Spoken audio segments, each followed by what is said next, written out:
আর কোনোদিন আমরা যদি চাই এই লাশের চেহারা দেখতে, কোনোদিন কেউ পারবে না। এজন্য আপনাদেরকে বলে যাই, আমাদের দাদা ছিল, আজকে আমাদের দাদা দুনিয়াতে নাই। আমাদের নানা ছিল, আজকে দুনিয়াতে আমার নানা নাই।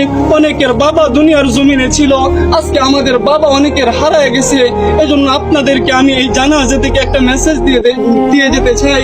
যারা আজকে মনে করতেছেন যে দুনিয়ায় আমার জন্য আসল, এ দুনিয়ায় আমার, আল্লাহ তাআলা বলতেছেন আমাল হায়াতুদ দুনিয়া ইল্লা মাতাউল গুরুর, যে দুনিয়াটা হচ্ছে একটা ধোঁকা, এ দুনিয়ার সব কিছুই ধ্বংস হয়ে যাবে।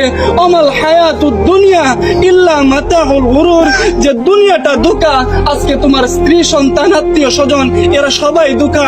এজন্য মুহতারাম হাজরিন, দুনিয়ার মুখ থেকে আজকে আমরা আমাদের চেহারা, আমাদের দিল, আমাদের কলব আজকে আমরা আল্লাহর দিকে ফিরাইয়া দেই। যে জিন্দেগিতে যত গুনাহ করছি, আজকে এই জানাজা থেকে আমরা প্রতি